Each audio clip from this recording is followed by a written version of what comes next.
Welcome to Om sir physics way physics made easy by Om sir. आज के lecture में बच्चों हम पढ़ने वाले हैं concept of degree of freedom. So first of all what is degree of freedom? It is the number of independent ways in which molecule can have energy और molecule can exhibit motion. समझे इस बात को, अगर समझो particle है, molecule है, अगर वो मूव होगा, ठीक है, और मोशन परफॉर्म करेगा तो उसके अंदर कुछ एनर्जी रहेगी। तो ये कौन से अलग अलग वेज में रह सकती है, इसे ही डिग्रीज ऑफ फ्रीडम कहते हैं। देखो मैं सिंपल इसमें आपको बताता हूँ। अगर पार्टिकल मोशन परफॉर्म करना चाहे तो कौन से मोशन ये परफॉर्म कर सकता है? First one is translatory motion.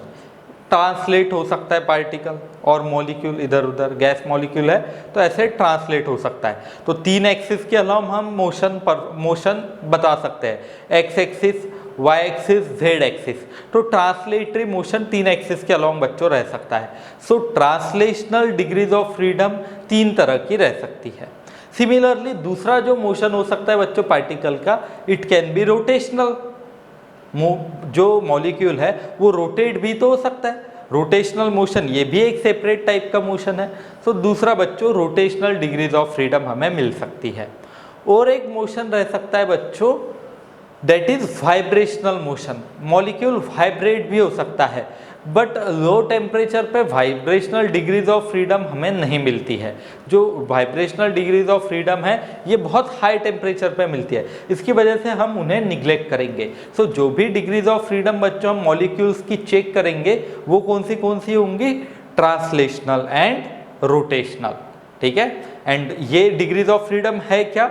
Number of independent ways in which molecule can have motion.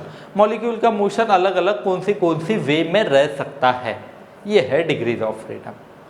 तो देखो जो सिंगल मॉलिक्यूल है उसकी रोटेशनल डिग्री ऑफ फ्रीडम नहीं रहेगी। अगर समझो लीनियर मॉलिक्यूल है तो उसकी रोटेशनल डिग्री ऑफ फ्रीडम रहेगी, बट कुछ एक्सिस के अबाउट ही रहेंगी, तीनों एक्सिस के अबाउट नहीं रहेंगी। जैसे आपने ट्रांसलेशनल मोशन मैंने जो वेक्टर्स में पढ़ाया था वो बच्चों तीन एक्सिस के अलोंग रह सकता है, X axis, Y axis, Z axis. Similarly rotational motion भी हम तीनों एक्सिस के अबाउट बता सकते हैं। बट अभी हमने क्या कहा आपको, अगर मॉलिक्यूल मोनोएटॉमिक है तो रोटेशनल भूल जाओ, डायटोमिक है, अगर लीनियर है तो फिर उसके लिए अलग होगा, थोड़ा ट्राइटोमिक के लिए अलग होगा, लीनियर मॉलिक्यूल्स के लिए अलग, नॉन लीनियर के लिए अलग। तो मैं हर एक के लिए आपको धीरे धीरे समझाता हूँ, आप अच्छे से ध्यान दीजिएगा। देखो सबसे पहले फर्स्ट वन हम आपको मोनोएटॉमिक के लिए बताते हैं, ठीक है। First one is of monoatomic. Monoatomic के लिए डिग्रीज ऑफ फ्रीडम ढूंढनी है। एंड बच्चों ये डिग्रीज ऑफ फ्रीडम एनर्जी निकालने में बहुत ज़्यादा इंपॉर्टेंट रोल प्ले करती है। डिग्रीज ऑफ फ्रीडम पता है तो हम मॉलिक्यूल्स की एनर्जी बच्चों बता सकते हैं। तो डेट्स वाई आपको ये डिग्रीज ऑफ फ्रीडम अच्छे से याद करनी है हर एक के लिए। मैं समझा के भी देता हूँ, आपको याद भी रखनी है आगे। देखो मोनोएटॉमिक अगर मॉलिक्यूल है तो मैं ऐसा एक पहले एक्सिस सिस्टम निकाल लेता हूँ, X axis, Y axis, Z axis, तीन एक्सिस है। यहाँ पे मैंने एक मोनोएटॉमिक मॉलिक्यूल को रखा है। तो ये कौन सी वे में मोशन परफॉर्म कर सकता है बच्चों? पहले तो एक्स एक्सिस की तरफ जा सकता है, ये पॉजिटिव एक्स और निगेटिव एक्स, तो एक डिग्री ऑफ फ्रीडम। दूसरा ये वाई एक्सिस की तरफ भी जा सकता है। तीसरा ये जेड एक्सिस की तरफ भी जा सकता है। मीन्स ये मॉलिक्यूल के पास कितने वेज है बच्चों? अलग अलग तीन वेज है, एक्स वाला, वाई वाला, जेड वाला, तीन अलग अलग वेज के ऊपर ये मोशन परफॉर्म कर सकता है, ठीक है। अब देखो देयरफॉर डिग्रीज ऑफ फ्रीडम कौन सी होंगी? ट्रांसलेशनल डीओएफ लिखूंगा मैं। डिग्रीज ऑफ फ्रीडम को मैं सिंपली डीओएफ लिखते जाऊंगा। ट्रांसलेशनल डीओएफ कितनी है बच्चों? तीन, एक्स वाई जेड एक्सिस के about. Rotational degrees of freedom zero, क्योंकि ये खुद के अबाउट अगर रोटेट होगा तो कोई फिर उसका उस मोशन का कुछ फायदा नहीं होगा, कुछ एनर्जी नहीं पजेस करेगा, वो फाइनाइट एनर्जी नहीं पजेस करेगा। तो अगर ये खुद के अबाउट ऐसे रोटेट होता है तो उतनी एनर्जी नहीं होगी, दैट्स वाई हम डिग्रीज ऑफ फ्रीडम भी नहीं मानेंगे उसकी। सो बच्चों अगर मोनोएटॉमिक के लिए मैं टोटल डिग्रीज ऑफ फ्रीडम लिखूँ तो टोटल डिग्रीज ऑफ फ्रीडम कितनी है हमारी? 3 + 0 दैट इज 5। सो आपको 3 + 0 दैट इज 3। तो आपको याद रखना है मोनो एटॉमिक में डिग्रीज ऑफ फ्रीडम 3 होती है एंड तीनों की तीनों डिग्रीज ऑफ फ्रीडम बच्चों है ट्रांसलेशनल। ठीक है, ट्रांसलेशनल डिग्रीज ऑफ फ्रीडम तीनों की तीन। ये हो गया मोनो एटॉमिक के लिए। सेकंड मैं आपको डाई एटॉमिक के लिए बताता हूं। अगर कोई डाई एटॉमिक मॉलिक्यूल है बच्चों तो ये ऐसा होगा कुछ। ठीक है, ये डाई एटॉमिक मॉलिक्यूल ऐसा होगा। ये है डाई एटॉमिक मॉलिक्यूल। अब देखो ये डाई एटॉमिक मॉलिक्यूल पहले तो क्या तीनों एक्सिस के अलोंग ट्रांसलेशनल मोशन परफॉर्म कर सकते हैं? हाँ, ये पेन को आप डाई एटॉमिक मॉलिक्यूल मान सकते हो। ये जो कैप है इस तरफ एक एंड इस तरफ एक, ये दो एटम से ऐसे ये बना है। तो ये translational X axis, Y axis, Z axis तीनों तरफ आ सकता है। ठीक है, तो 3 ट्रांसलेशनल डिग्रीज ऑफ फ्रीडम, तो मैं यहाँ पे ट्रांसलेशनल 3 लिख सकता हूँ। ट्रांसलेटरी जो मोशन है वो 3 तरह से रह सकता है, 3 वेज है। ठीक है, ये हो गया। और आगे ये रोटेट हो सकता है क्या? देखो ये जो बच्चों एटम, 2 एटम से बना एक मॉलिक्यूल है डायटोमिक, ये क्या रोटेट हो सकता है? हाँ, कैसे कैसे रोटेट हो सकता है? एक तो ऐसा, ठीक है, ऐसा मीन्स ये एक्सिस के अबाउट ऐसा रोटेट होगा। ये जो है ना, ये ऐसा ऐसा रोटेट होगा। सो मैं यहाँ पे बच्चों ऐसे डिनोट करता हूँ, ये एक रोटेशन। ठीक है, मैं अगर एक्स वाई जेड एक्सिस के अबाउट लिखूँ तो एक वाई एक्सिस के अबाउट रोटेशन। सिमिलरली देखो ये जो बच्चों डायटोमिक मॉलिक्यूल है, क्या ये ऐसे ऐसे रोटेट हो सकता है? अगर ये ऐसे ऐसे ऐसे ऐसे रोटेट होने लग गया तो एनर्जी रहेगी इसकी, मीन्स डिग्री ऑफ फ्रीडम रहेगी। तो अगर ये जेड एक्सिस के अबाउट रोटेट हो रहा है, जेड एक्सिस किस तरफ है पता है ना, तुम्हारी तरफ, तो ये अगर उसके अबाउट ऐसे ऐसे बच्चों रोटेट हो रहा है तो इसकी और एक डिग्री ऑफ फ्रीडम रहेंगी जेड एक्सिस के अबाउट, ये ऐसे ऐसे रोटेट होगी। और देखो ये अगर खुद के अबाउट रोटेट होगा तो क्या ये एनर्जी पजेस करेगा? नहीं, ये ऐसा ऐसा समझो, ये ऐसा जो था, मैं आपको इस तरफ से अगर आप देखते हो तो कैसे दिखेगा, देखो ये ऐसे दिखेगा एंड ये ऐसे रोटेट हो रहा है बच्चों, तो क्या इसमें कुछ एनर्जी पजेस हो रही? नहीं। ठीक है, हाँ ऐसे रोटेट हो रहा है, ठीक है, ऐसे ऐसे रोटेट हो रहा है, ठीक है, बट ये मैं ऐसे रोटेट करूँ तो ये खुद के अबाउट ही रोटेट हो रहा ना, इसकी फाइनाइट एनर्जी नहीं रहेगी। सो डिग्रीज ऑफ फ्रीडम लेते वक्त एक वाई एक्सिस के अबाउट, एक जेड एक्सिस के अबाउट रोटेशनल। तो रोटेशनल बच्चों सिर्फ 2 ही मिलेगी हमें। ठीक है, so rotational degrees of freedom, rotational degrees of freedom ये होगी 2। ठीक है, so total degrees of freedom बच्चों, टोटल जो डिग्रीज ऑफ फ्रीडम है ये कितनी आ गई बच्चों? 3 + 2 that will be equal to 5। So degrees of freedom of diatomic gas are 5। अब देखते हैं और आगे, ये हो गया डायटोमिक। ठीक है, third one it is of ट्राइएटोमिक। अब ट्राइएटोमिक में भी बच्चों 2 केसेस है, अच्छे से सुनना आप ये आगे के पॉइंट्स। ट्राइएटोमिक में कितनी केसेस बताई हमने? 2। ट्राइएटोमिक मॉलिक्यूल कैन बी लीनियर और नॉन लीनियर। ठीक है, सो ट्राइएटोमिक में भी एक केस बता रहा हूं मैं, it is of linear ट्राइएटोमिक molecule. ठीक है, जस्ट लाइक एग्जांपल दूं अगर मैं तो CO2, इट इज ट्राइएटोमिक, 3 एटम है, कार्बन एंड ऑक्सीजन के 2, but its structure is linear structure. Chemistry में केमिकल बॉन्डिंग में आपने पढ़ा होगा ना, एटॉमिक स्ट्रक्चर में, केमिकल बॉन्डिंग में, कि स्ट्रक्चर कैसे कैसे होता है। तो अगर लीनियर है तो अलग मोशन होगा, उसके लिए डिग्रीज ऑफ फ्रीडम देखते हैं। तो एग्जांपल मैंने यहाँ पे CO2 दिख ली। अब देखो बच्चों कैसे होगा, ये है 3 एक्सेस एक्स वाई जेड, ये है अपना लीनियर ट्राइएटोमिक मॉलिक्यूल। ठीक है, CO2 CO ऐसे भी आप लिख सकते हो, डबल बॉन्ड वगैरह, केमिस्ट्री का स्ट्रक्चर भी निकाल सकते हो। अब ये जो ट्राइएटोमिक मॉलिक्यूल है इसके मोशन हमें आप बता सकते हो, क्या ये एक्स की तरफ जा सकता है? जी हाँ, ट्रांसलेटरी, वाई की तरफ ट्रांसलेट हो सकता है। आप मानो कि इट इज ट्राइएटोमिक मॉलिक्यूल, एंड पे एक बच्चों मॉलिक्यूल है, एक बीच में, एक ये एंड पे है, तो ये कैसे कैसे मूव हो सकता है? देखो, क्या ये ऐसे ट्रांसलेट हो सकता है? हाँ। क्या ये ऐसे ट्रांसलेट हो सकता है? हाँ। क्या ये ऐसे आपकी तरफ आ सकता है? हाँ। मीन्स 3 ट्रांसलेशनल रहेंगे। मीन्स चाहे आप मोनोएटॉमिक लो, डायटोमिक लो और ट्राइटोमिक लो, ट्रांसलेशनल डिग्री ऑफ फ्रीडम हर बार 3 ही रहेंगी। तो यहाँ पे बच्चों मैं ट्रांसलेशनल लिख देता हूँ, डिग्रीज ऑफ फ्रीडम कितनी है 3। अब अगर मैं इसे रोटेट करना चाहूँ बच्चों, ठीक है, इसे अगर मैं रोटेट करना चाहूँ तो क्या ये ऐसे रोटेट हो सकता है? हाँ, ये ऐसे, ठीक है। कौन सा एक्सिस के अबाउट? ये जो ऊपर वाला एक्सिस है वो एक्सिस, इसके अबाउट ये रोटेट हो सकता है। So rotational degrees of freedom अगर मैं लिखूँ तो एक वाई एक्सिस के अबाउट। दूसरा, क्या ये ऐसा जेड एक्सिस के अबाउट रोटेट हो सकता है? जेड एक्सिस तुम्हारी तरफ है ना, ये ऐसा है जेड एक्सिस तुम्हारी तरफ, तो ये ऐसे भी रोटेट हो सकता है, ठीक है।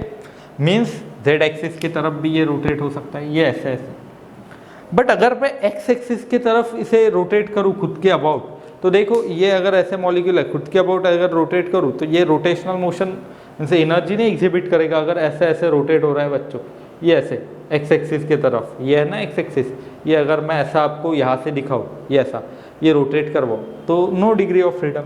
मीन्स रोटेशनल होंगी कौन सी? सिर्फ 2, ठीक है। तो rotational degrees of freedom are 2। So total number of degrees of freedom कितने आ रही है बच्चों? टोटल आ रही है डिग्रीज ऑफ फ्रीडम, टोटल आ रही है 3 + 2, ये है 5।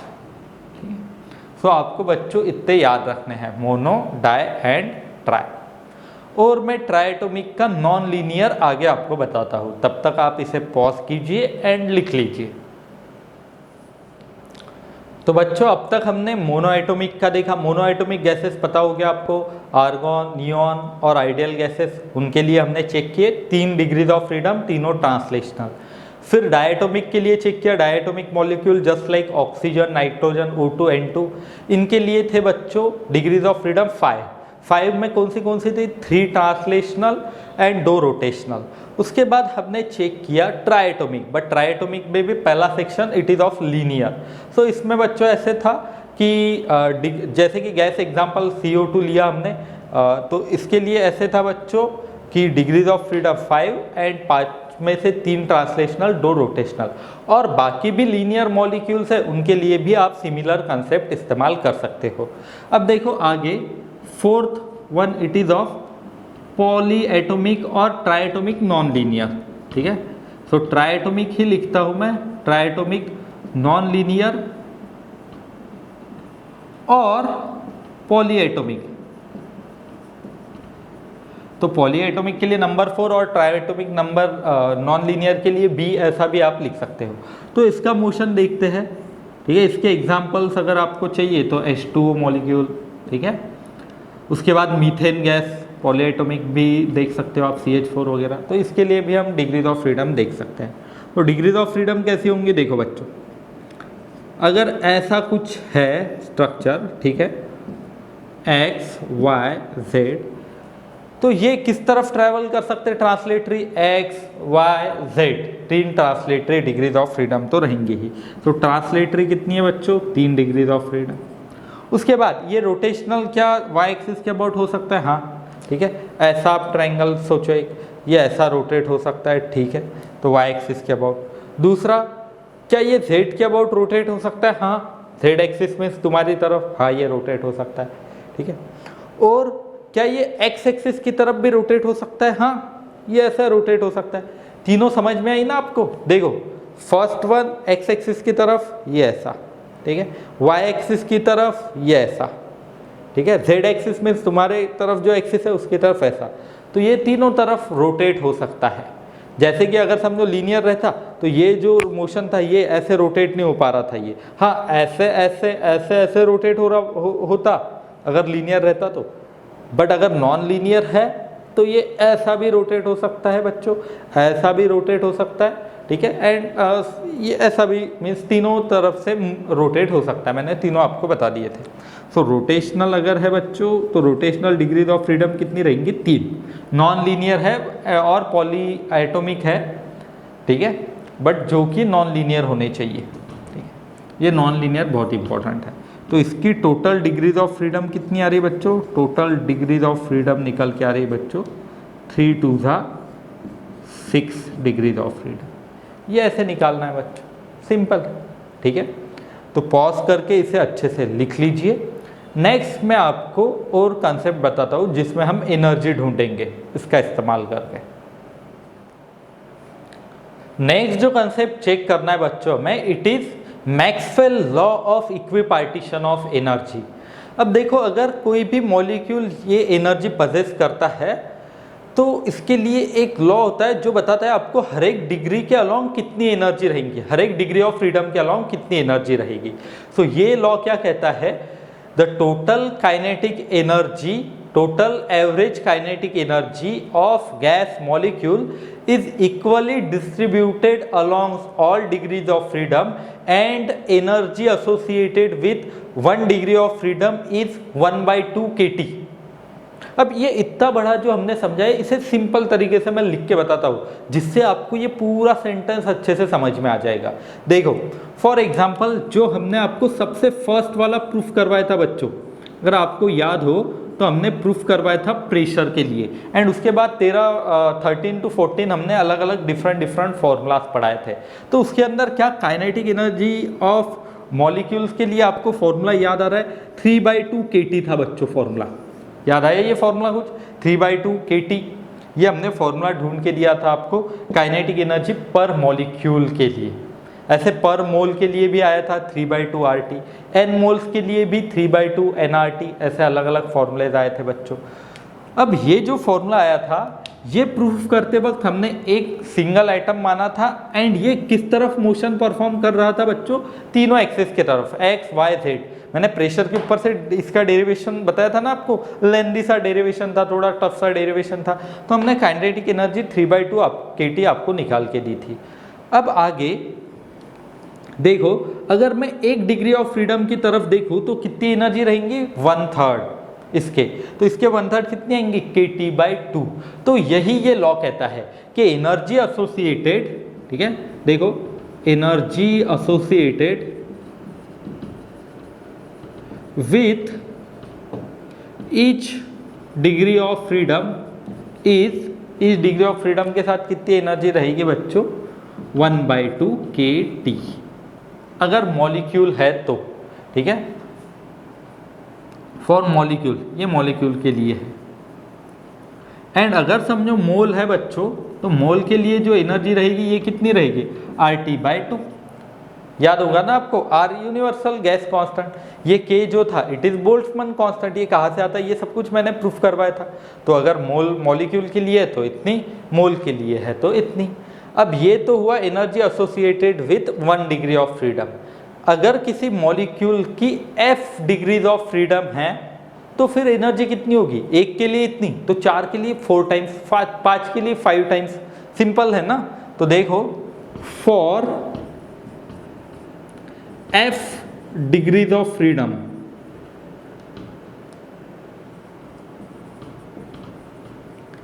f डिग्रीज ऑफ फ्रीडम के लिए एनर्जी कितनी होगी, देखो energy will be equal to, kinetic energy will be equal to, for molecule लिखते हैं पहले, अगर मॉलिक्यूल के लिए चेक करते हैं हम तो kinetic energy will be equal to f, ठीक है, f/2 इंटू kT, ठीक है, kT/2 को हमने s से मल्टीप्लाई कर लिया। एंड अगर मोल है तो फिर बच्चों मोल के लिए क्या होगी, kinetic energy will be equal to f/2 RT। But ये 1 मोल के लिए है, ठीक है, ये 1 मॉलिक्यूल, ये 1 मोल के लिए। अगर ऐसे मॉलिक्यूल्स ज़्यादा है तो उतने मॉलिक्यूल से मल्टीप्लाई करना होगा, मोल्स ज़्यादा है तो उतने मोल से मल्टीप्लाई करना होगा। For example, for n moles, अगर बहुत सारे मोल्स है बच्चों, so kinetic energy will be equal to f/2 into nRT। ये ऐसा लिखना पड़ेगा हमें। अब सिंपल है बच्चों, अभी तक जो मैंने आपको मोनोएटॉमिक, डायटोमिक, ट्राइएटोमिक में लीनियर, नॉन लीनियर, पॉलीएटोमिक, इन सब के लिए जो लगता है डिग्रीज ऑफ फ्रीडम निकल के आती है, उनकी वैल्यूज में अगर यहाँ पे रख दूं बच्चों तो आ गई एनर्जी। सिंपल है ना। आगे चल के पूरे थर्मोडायनेमिक्स में ये यूज होने वाला है बच्चों, ये आपको याद ही चाहिए। ये अगर आपको अच्छे से आता है तो पूरा आगे का सेशन इजी होगा, बट अगर आपको यही नहीं पता तो फिर बच्चों आगे के फॉर्मूलेज आपको लगेंगे अच्छा ये सर कहाँ से पकड़ के ला रहे हैं फॉर्मूलेज, कहाँ से उठा के ये सब कुछ वैल्यूज ला रहे हैं। तो सिंपल सा कंसेप्ट है। आज का लेक्चर बहुत ज़्यादा इंपॉर्टेंट है। डिग्रीज ऑफ फ्रीडम आपको अच्छे से याद रखनी है एंड ये law of equipartition of energy अच्छे से याद रखना है।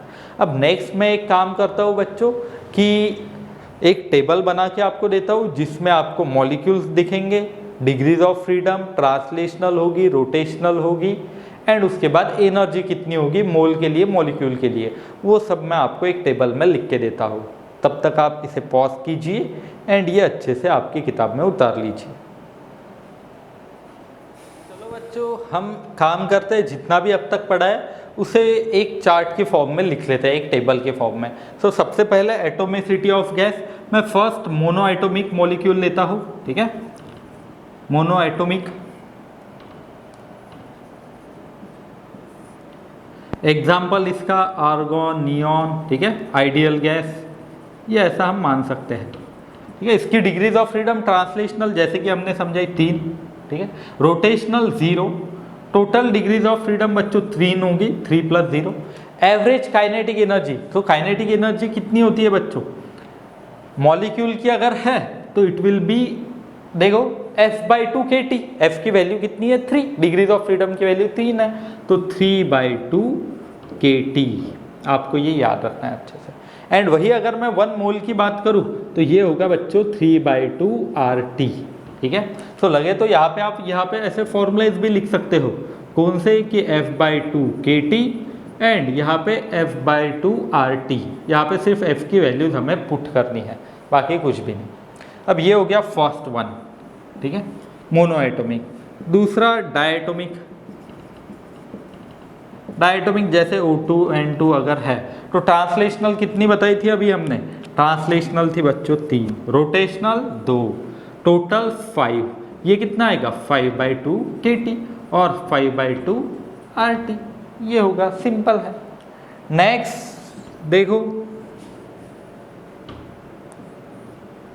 नेक्स्ट जो हमें चेक करना है, it is third one is try atomic but it is linear. मैंने एग्जांपल दिया था CO2। देखो अब इसकी ट्रांसलेशनल 3, रोटेशनल 2, ये 5, ये 5/2 kT एंड ये 5/2 RT, सिंपल है, बहुत ही सिंपल। ये सारे बच्चों काम में आने वाले फॉर्मूले आगे चल के, ठीक है। थर्मोडायनेमिक्स के अलग अलग प्रोसेसेस पढ़ेंगे हम, ठीक है, आइसोकोरिक, आइसोबैरिक, आइसोथर्मल, एडियाबैटिक, उनमें ये काम में आता है बच्चों, ठीक है। अब डिपेंडिंग ऑन गैस। और लास्ट चेक करते हैं, fourth one it is polyatomic और triatomic but structure is non linear. तो इसके लिए देखो बच्चों ये 3, ठीक है, ये भी कितने होंगे 3, टोटल कितने होंगी 6, 3 + 3 6, ये होगा बच्चों 6/2 kT और थ्राइस kT एंड यहाँ पे 6/2 RT और 3 RT, ये होगा बच्चों, सिंपल है, बहुत ही इजी वे में ये निकल सकता है। हाँ, इसे हम और गामा के साथ भी रिलेट कर सकते हैं, where gamma is adiabatic index, gamma equals to CP/CV, so gamma equals to CP/CV। ये आगे चल के मैं आपको ये सब कुछ बताने वाला हूँ, बट अभी के लिए एक आधी किताब में आपको ये भी फॉर्मूला मिल सकता है, गामा इक्वल्स टू 1 + 2/f। तो आगे चल के और एक मैं बच्चों ऐसा ही टेबल निकाल के बताऊंगा जिसमें CP, CV, ठीक है, ये सब कुछ भी हम आपको समझाएंगे, गामा, ये सब कुछ आपको पढ़ाएंगे। बट हाँ, डिग्रीज ऑफ फ्रीडम बच्चों सिंपल आपको ये 4 याद रखनी है, हो सकता है आपसे ये, ठीक है। तो अच्छे से इन लेक्चर्स को पढ़िए एंड नेक्स्ट लेक्चर में हम लॉज ऑफ थर्मोडायनेमिक्स स्टार्ट करेंगे पढ़ना, ठीक है।